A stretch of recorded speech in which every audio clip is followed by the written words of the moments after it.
একটা দিন কোরবানি করি। আমি সরবুল আলম সাহেবের সাথে কথাও বলে নিয়েছি, এখানে যে টাইমে আজকে নামাজ হয় ওইটা আমরা একটু পিছিয়ে দিচ্ছি। আমাদের মিটিং শেষ হবে, সঙ্গে আজান হবে, সঙ্গে সঙ্গে জামাত হবে এবং তারপরে আপনাদের জন্য একটু ন্যূনতম মেহমানদারির ব্যবস্থা আছে, সবাই খাওয়া দাওয়া করে যাবেন। তো আমি এখানে দুটো প্রস্তাব রাখছি। একটা হচ্ছে, দেখেন, একটা বৃহৎ কমিটি, সর্বভারতীয় কমিটি, এটা চালাতে গেলে তার কিছু শাখা সংগঠন লাগে। তো আমি এখান থেকেই ঠিক করছি যে আমাদের আমিনিয়া মাদ্রাসার যে প্রাক্তন ছাত্ররা আছে তারা সব আলেম হয়ে গেছে, মাশাআল্লাহ। তারা সব চাকরি পেয়েছে, কেউ স্কুলের হেডমাস্টার হয়েছে, কেউ কলেজের প্রফেসর হয়েছে। তো আমি আমিনিয়া মাদ্রাসার যে প্রাক্তন ছাত্ররা আছে তাদের বলেছিলাম, ওরা একটা কমিটি করেছে। আজ থেকে ওরা আমাদের এই কমিটির, মূল কমিটির, ওরা হচ্ছে একটা কি বলে আপনার শাখা কমিটি, তারা আমাদের হয়ে কাজ করবে। তো যে নামগুলো আমি পেয়েছি, যে হযরত মাওলানা জাকারিয়া সাহেব, যিনি কালীনগর হাই স্কুলের শিক্ষক, উনি সভাপতি।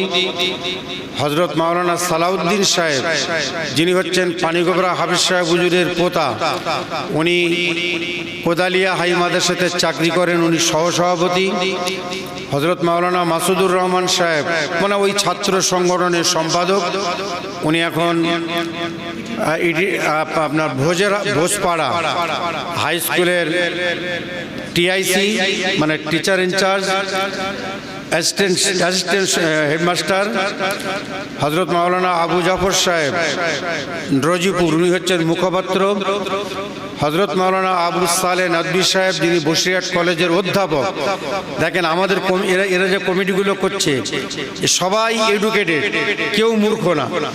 আমাদের মাওলানা আবুল সালেহ নদভী সাহেব, উনি হচ্ছেন বসিরহাট কলেজের প্রফেসর, উনি হচ্ছেন সহ সম্পাদক। হাফেজ মাওলানা মাহিরুল ইসলাম সাহেব, তিনি দাঁতপুর একটা প্রতিষ্ঠান চালান, হাড়োয়া মাদ্রাসা, হাড়োয়া মসজিদের, সে আমি দিয়েছিলাম 30 বছর আগে, সেই থেকে এখনো পর্যন্ত ইমাম।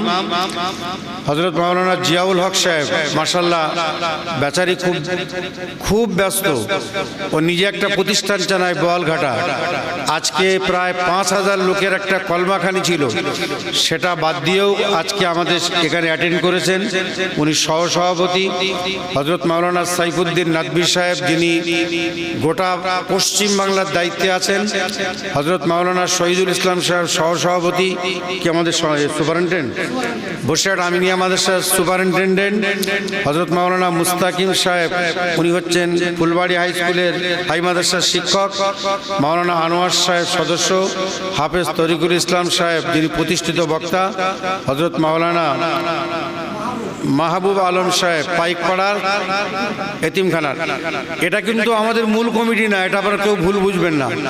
এটা হচ্ছে আমিনিয়া মাদ্রাসার প্রাক্তন ছাত্ররা, ওরা একটা কমিটি করেছে এবং তারা বলছে, হুজুর আমরা আপনাদের হয়ে, আমরা আপনাদের শাখা সংগঠন হয়ে হুজুর এই ন্যায় এবং প্রতিষ্ঠার স্বার্থে আমরা আপনাদের পাশে আছি, যখন আমাদের ডাকবেন। এটা আমাদের একটা শাখা কমিটি। আমাদের আর একটা কমিটি ইতিমধ্যে আমরা করেছিলাম। আমরা জানি বাংলার বুক থেকে তাসাউফ উঠে যাচ্ছে, তাসাউফ নেই এখন, যা দেখছেন সব আড়ম্ব। আচ্ছা ভাই, আমরা যতটুকু পড়াশুনো করেছি, এর আগে দেখেছি কোন পীর সাহেবের দরবারে যে 20 বছর, 30 বছর, 40 বছর তার সোহবতে থেকে তার গোলামি করার পরেও খেলাফতি পায়নি, কিন্তু আজকে মুড়ি মুড়কির মতো খেলাফতি আমরা পেয়ে যাচ্ছি। এই জিনিসটার অবসান ঘটানোর জন্য আমরা তাসাউফ লাইনে একটা সংগঠন করেছিলাম, সেটা হচ্ছে মাসাফ, মদিনাওয়ালা সিদ্দিকিয়া আমিনিয়া ফাউন্ডেশন। তার আমাদের প্রায় কম বেশি 40 থেকে 50 জন আলেম সদস্য আছে, তারাও আমাদের সঙ্গে যুক্ত হয়েছে। ওরা আমাদের শাখা কমিটি হিসেবে কাজ করবে। আমরা তো দেখছি, আমি কাল রাত তখন 1:45 বাজে, তখনও পর্যন্ত ফোন পাচ্ছি যে হুজুর এত অল্প সময়ের মধ্যে মিটিং ডেকেছেন, আমরা যেতে পারছি না, একটু সময় দেবেন, এরপরে আমরা আসবো। তো যাই হোক, এই মাসাবটা এটাও আমাদের একটা শাখা সংগঠন। এদের যে 40-50 জন সদস্য আছে, ওরা আরও সদস্য বাড়াচ্ছে। ওরাও হচ্ছে আমাদের এই শাখা সংগঠনের সঙ্গে যুক্ত। যার দায়িত্বে আছে আমাদের এই মফিজুর রহমান ভাই, মানে আমাদের ভাই বলি কি ছেলে বলি, যাই হোক, ও বেচারা দায়িত্ব আছে, ওরাও আমাদের সঙ্গে কাজ করবে। যাই হোক, সময় আস্তে আস্তে আগাচ্ছে। আমি সবাইকে বলার অনুরোধ করছি, কিন্তু একটু সময়টা কম নেবেন, কারণ অন্যরা সুযোগ পাবে না। এরপরে কি বলবেন? আমাদের বসিরহাট কলেজের প্রফেসর, যদিও এক সময়ে গুণাগারদের ছাত্র ছিল, এরা এখন সব প্রতিষ্ঠিত। আপনারা জানেন না, আল্লাহ তাকে অনেক জ্ঞান দিয়েছেন। আরবি সাহিত্যের সুপণ্ডিত, মসলা মাসাইলের ক্ষেত্রেও সমান পারদর্শী। আমিও অকপটে স্বীকার করি, আমি অনেক সময় মসলা মাসাইলের ক্ষেত্রে, যেমন ফুরফুরা শরীফ থেকে হুজুররা আমাকে বলেন যে হুজুর এই মশলাটা কি হবে, আমি যখন নিজে না ব্রেনে আনতে পারি বা সময়ের অভাবে, আমি ক্ষেত্র বিশেষে তার সাথেও পরামর্শ করি। আমার কোনো লজ্জা নেই, কোনো দুঃখ নেই। আমার কোনো ছাত্র যদি আমার থেকে যোগ্য হয়, উপযুক্ত হয়, আমি মাঝে মাঝে আমাদের মুস্তফা সাহেবকেও ফোন করি, হুজুর এই মশলাটা আমি এরকম ভাবছি, কি হবে? কারণ রসুল বলেছেন একটা সময় আসবে যখন আলেম আল্লাহ দুনিয়া থেকে তুলে নেবেন, লোকেরা তার কাছে ফতোয়া জিজ্ঞেস করবে, তারা বিনা মুতাআলায় না জেনে ফতোয়া দেবে, নিজেরাও গোমরা হবে, সমাজকেও গোমরা করবে। ইতিমধ্যে মুস্তফা সাহেব বলছিলেন, ভাই আমি এগুলো বলি না, আল্লাহ আমার জীবনে আমি 9টা বাহাস করেছি এই সিলসিলার স্বার্থে। আমি জীবনে কারোর সাথে বলিনি, 9টা বাহাস করেছি, এমনকি আসামে যেও বাহাস করেছি। আমাদের দক্ষিণ 24 পরগনার কোনো আলেম যদি থাকেন, আমাদের প্রতিপক্ষ ছিলেন মাওলানা আইনুল বারি সাহেব, মাওলানা ইয়াকুব আলী ঘোলাই সাহেব, মাওলানা আজিজুল্লাহ কাশিমি সাহেব। আল্লাহ সাক্ষী, অন্তত 40,000 লোকের সামনে 150 মাইক দিয়ে খোলা মাঠে একটা স্টেজ আমাদের জন্য, একটা দেওবন্দীদের জন্য, একটা মাঝখানে বিচারকদের জন্য। আল্লাহ সেই সব জায়গা থেকে আজ পর্যন্ত এই 9টা বাহাসে আমরা কোথাও পরাজয় স্বীকার করিনি।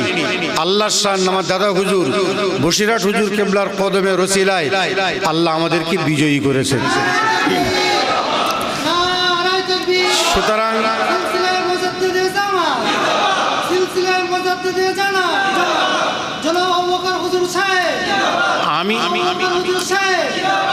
আমি আমার কৃতিত্ব প্রচার করতে চাই না।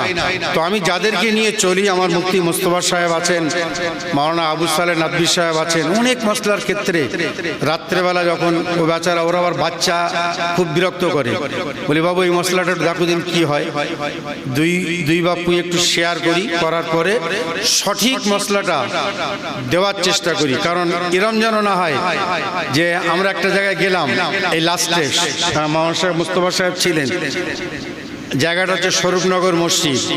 কেউ বা কারা তারা বাহাসের দিন ঠিক করেছিল, এনারা বললেন হুজুর একটু যেতে হবে, গেলাম, আমরা 2টো পর্যন্ত অপেক্ষা করলাম, কোনো রতি মহারতি আমাদের সামনে আসেনি।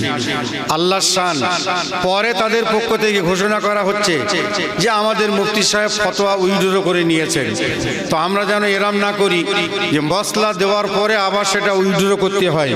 এই জন্য নিজের ব্যক্তিত্ব জাহির না করে, আমরা ছোট না হয়ে বাবা এটা শেয়ার করে, আরও 5 জন মুফতিদের সাথে শেয়ার করে সঠিক মসলাটা আমরা দেওয়ার চেষ্টা করি।